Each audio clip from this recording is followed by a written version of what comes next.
of place. You know what I mean? Because we get criticised, sometimes fairly as well, for players, you know what I mean, over deliberating on the ball, checking back, passing. You're like, no, man, try and go past the man, make things happen. Especially, like I said, when you're playing against teams that that predominantly are going to deploy a low block. Trust me when I tell you, this season, of our 38 games, probably about 30 of them are going to be against teams that are just going to sit back and say, you have the ball, you try and break us down. Because that is not an easy thing to do. Break down Premier League teams, believe it or not.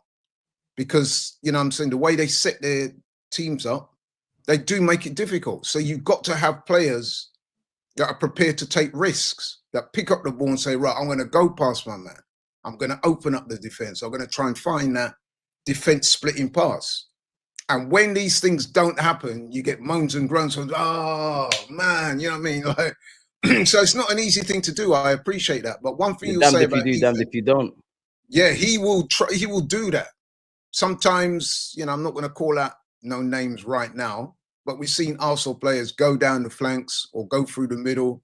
They come up against an opponent and then they check back and they pass. Sometimes that's okay. Keep possession of the ball, you know what I mean? Regenerate the attack. But sometimes you need to say, no, man, beat that man. Because once you've taken that man out, you've opened up space. Exactly. Either for a shot or to play somebody else like the likes of Jokeris through. So very important to have players that are direct, that can dribble, that can beat their man. So Ethan is one for that, for definite. I mean, everything you're saying is right with Ethan, and I don't want to be disingenuous to Wanyeri because we love him, but there's a new kid on the block called Max Dowman. Like, I know he's 15, 16. We got to take time, develop all of this.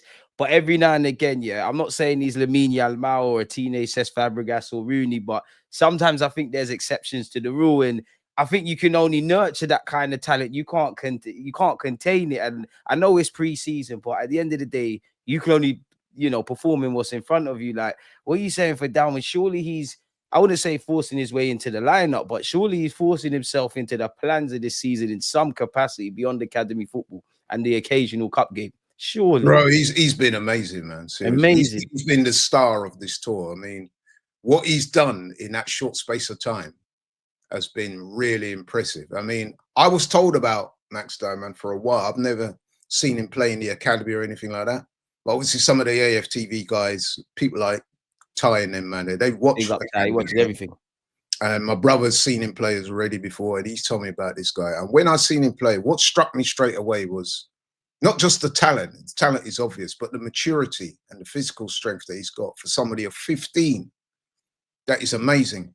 The one thing I would say, the caveat to that, though, is that I don't think it's fair on him, or I don't think we should put too much pressure on him. Like, so, for example, I'm hearing people say, yeah, man, start him against Man United, drop Odegaard. To me, that's ridiculous. You need to have a duty of care to your young players. You know what I'm saying? He is a teenager. So, yeah, you can't be expecting to put all of Arsenal's pressures on somebody so young. Because we've seen the other way when it turns. Like, we've seen it. Because sooner or later, if he doesn't have an impressive game, them same man are going to turn on him and say, "Oh, he's not as good as I thought." He's overrated now. Yeah, I'm saying you have to introduce these players carefully and slowly. You know what I mean? And it's not just the physical. I mean, we've seen the physical; he can handle himself. You saw him against Joe Linton when he murked Joe Linton, and even Joe Linton, you could see at the end of the game, sought him out and said, "Yeah, man, respect." You know what I mean? Baller, man. Sat Joe Linton down, got him to concede a penalty, was outstanding. Got a penalty the other game as well. You know what I mean? So he's very, very good, man. Very good. But like I said, we do need to be a bit careful, rein in the expectation a little bit, because he's, like I said, he's 15. He's got a lot of growing to do.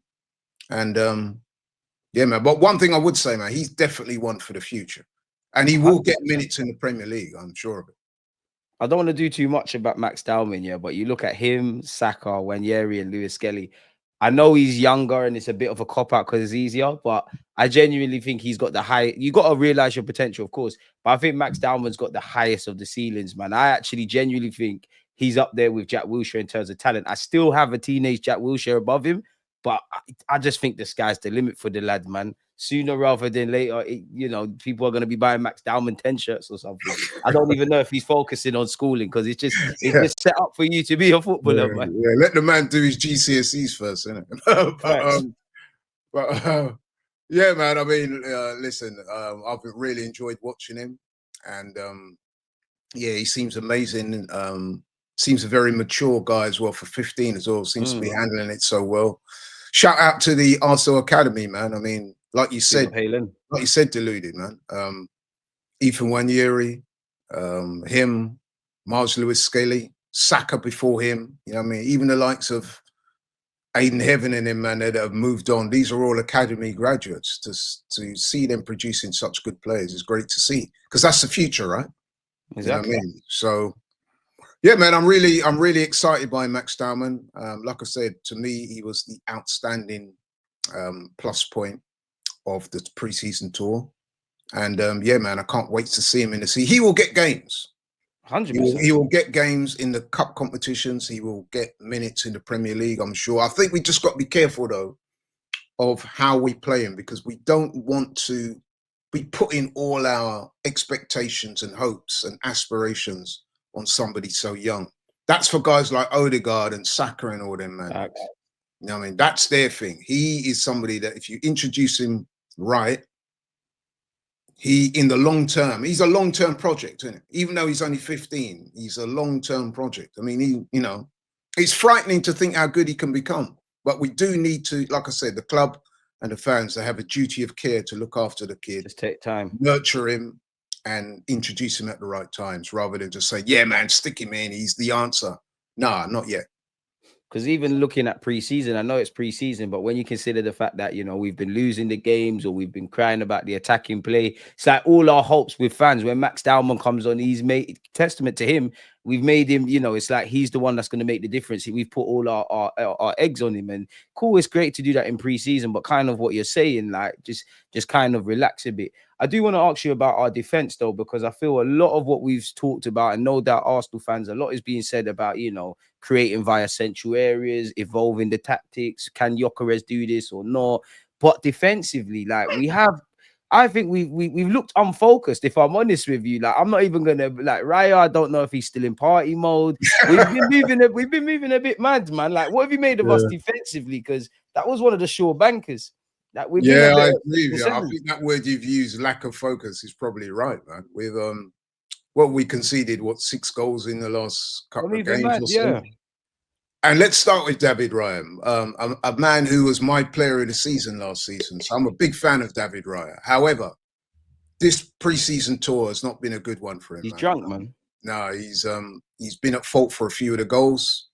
I think the second goal that Newcastle got, the shot from outside the box, Jacob Murphy, I think he could have done better with that. Skelly moving mad. Yeah.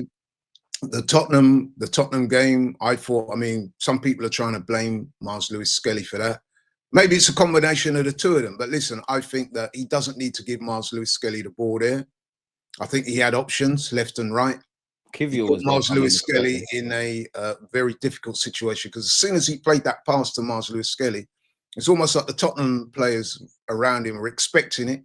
They immediately conversioned him, dispossessed him, and then my man's so far off his line that Pape Sarr just looked up and thought, yeah, thanks. Yeah, I'm living a movie today. And that was embarrassing.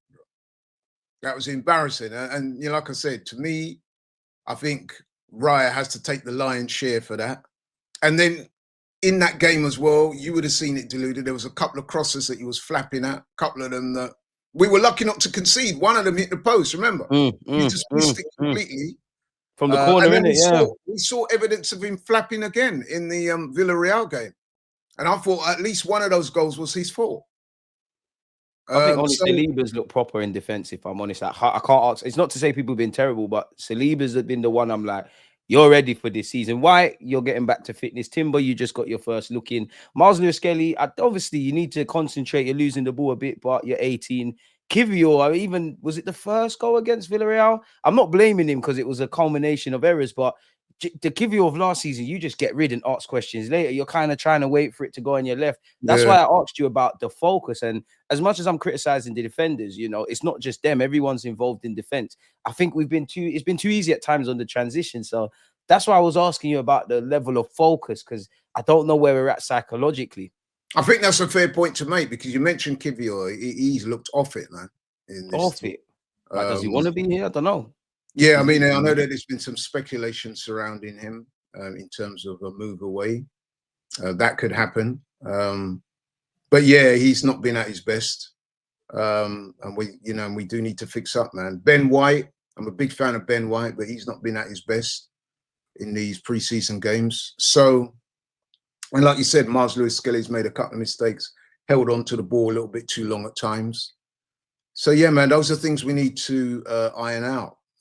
We've got this game coming up tomorrow against Bilbao. And then after that, that's showtime, isn't it? Yeah. So you're right. The defense has not been at their best. I mean, last season the defense was imperious, man. I mean, we conceded the least amount of goals in the Premier League, and I think it was 30, wasn't it? Something like that. Yeah, which is really good. We was at the standards defensively of the year before that, so that just tells you how good we are at that level. Yeah.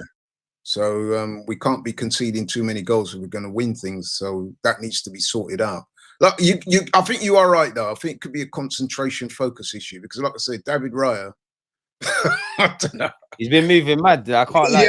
Luckily, it's only pre-season, but you're Mr. Reliable, Raya. I don't know about now, though. I think what it is with Raya as well is that sometimes I just get the impression that the guy wants to be involved in the game so much that he just does too much. He'd love to be a centre midfielder. I don't think he wants to be a goalie, but it's funny, right? Because I remember this. I know we're digressing slightly, right? But I went to the Liverpool game away, and I got into the ground early. I got into the ground early, and I was watching the players warm up. I like to do that sometimes. And I was watching David Raya, right? And honestly, his ability on the ball, you know, bro, trust me, is of an better than a lot of centre mid. Like, you know, when they were doing the drills and he was doing like the long kicks and the passes and stuff and kicking out, and I was like, wow, this guy, his technical ability is up there with the other players, if not better than some of them. I was actually quite surprised at how good he was on the ball. And I just think that with David Raya, he's got quite a quirky personality in it. And I think he just wants to be involved in the game. Remember that time last season when he ran out of his box and then he sprinted past man, did a little turn. He's been doing that madness. And I'm looking at him and I'm thinking, this is a man that wants to be an outfield player. You can see he wants to be he's a frustrated outfield player. He's also got tremendous agility. That was the other thing that I observed of him in the warm-ups. You know, like when they do the drills and they're diving, like they're down and they're up and spinning around. His agility is next level. Trust me. He's like a cat. Yeah, but for all those great things, sometimes, like I said, he tries to do too much and it affects his concentration. You'll see him rushing out. You think you didn't need to rush out that early, or if you are going to rush out, like give it a air of you're in control of what you're doing. He seems to come out and flap at it like he's too anxious, you know what I'm saying? But anyway, he's still a great keeper though. But yeah, you're right. He'll need to fix up, man, because it's a big season ahead. And he's going to be an important player. Go on. No, he's going to be a very important player for us, like he was last season. So he needs to. I wanted to add into this defensive thing, like I'm nervous, I must admit, about Gabriel Magalhaes and Timber. Like, if there was something for me to be happy about beyond what isn't in the Villarreal game, it was to see them. Obviously, I know Timber had a surgery towards the end of last season, if not just after it. Gabriel Magalhaes, prior to the minutes he got against Villarreal, played nothing in Asia. I know we've got Bilbao. I know probably Gabriel Magalhaes is one of those that they'll wait until the last minute against Man United before deciding to throw him in.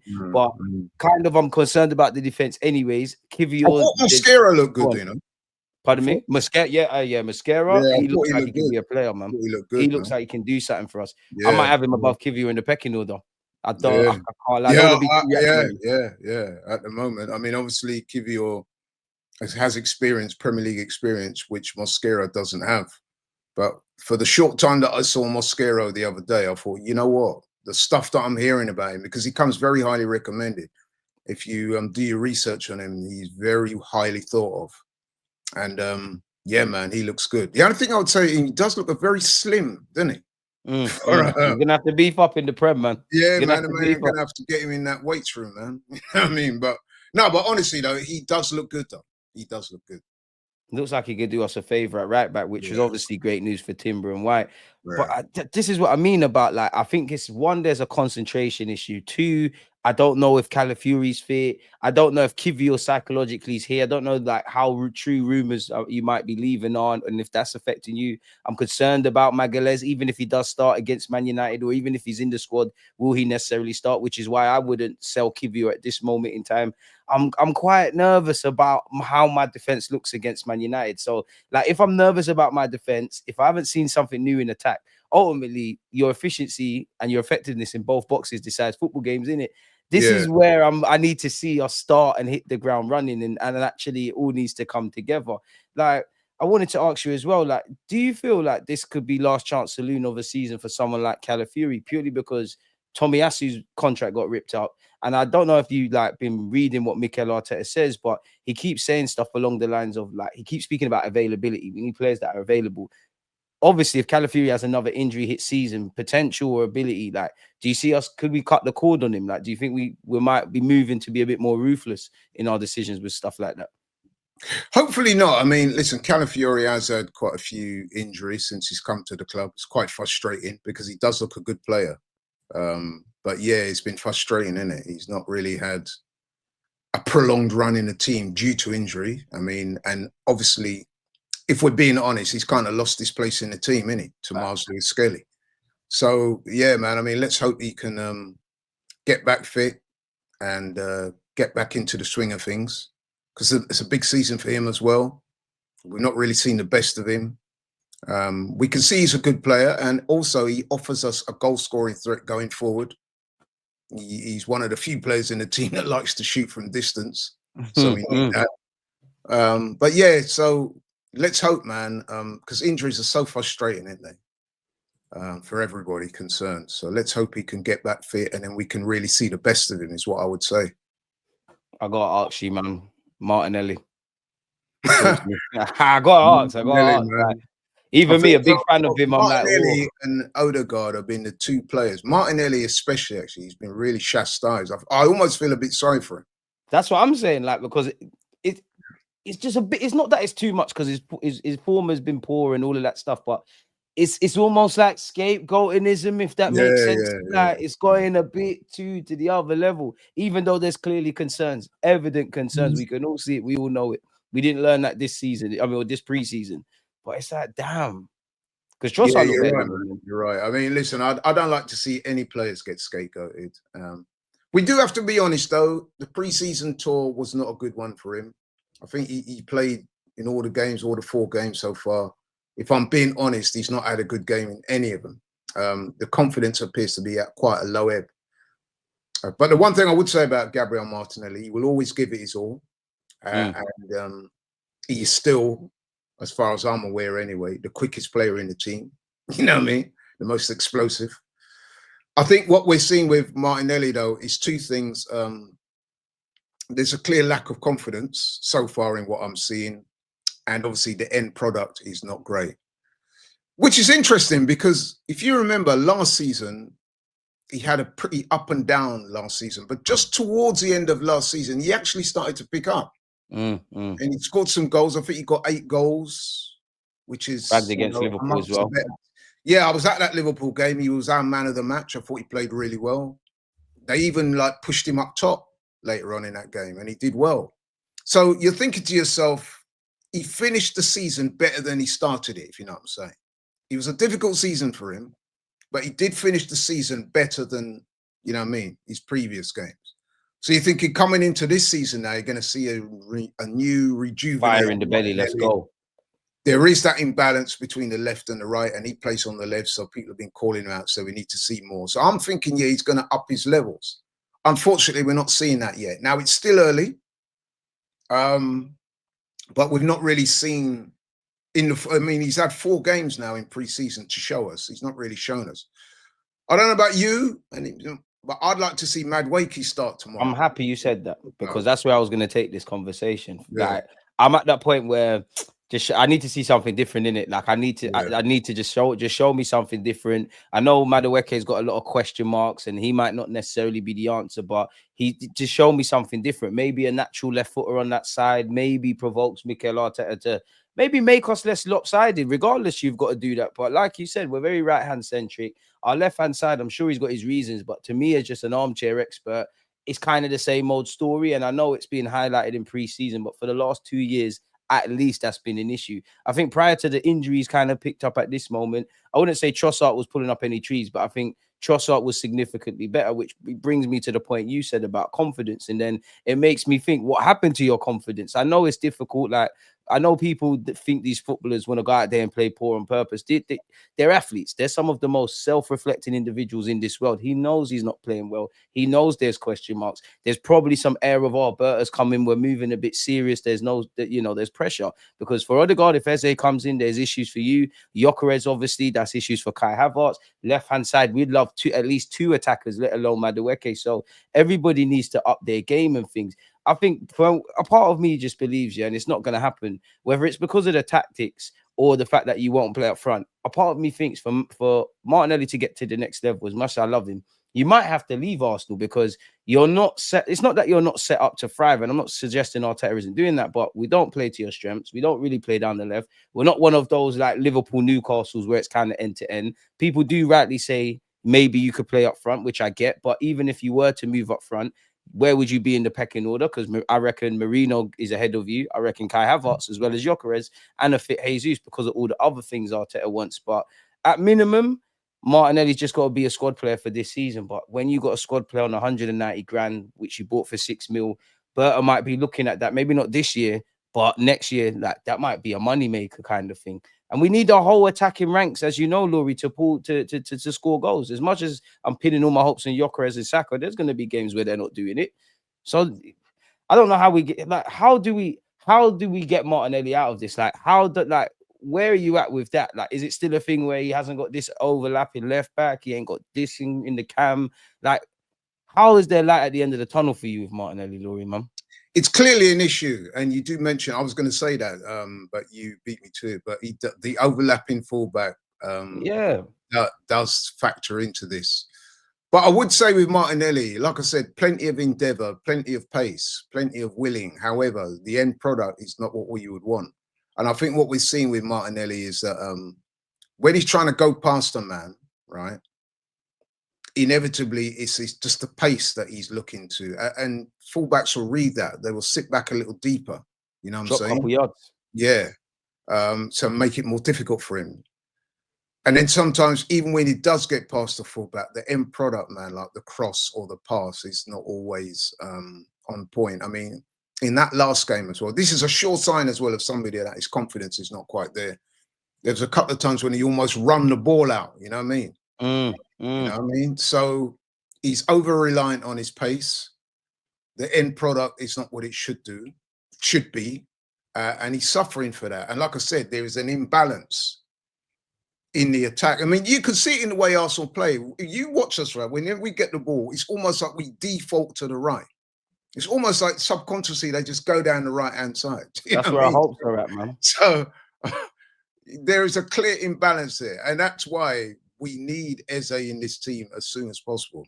You know what I mean? Because we need some difference in our creativity. We're becoming far too predictable.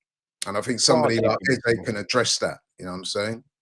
But with Martinelli, I really, really hope that he can sort it, man, because I do He's like a player we all love, man. We all love the lad. We want it to work, but it's like, I can't defend you. I'll always defend you blindlessly because I like you, and you know, scapegoating is not warranted and all of that stuff. But everyone's got eyes in it. Like, if we keep seeing the same things, I don't know. And for me, and I think part of the frustration is as well. So if you remember a few years back, man, people were talking about Martinelli as that next big thing.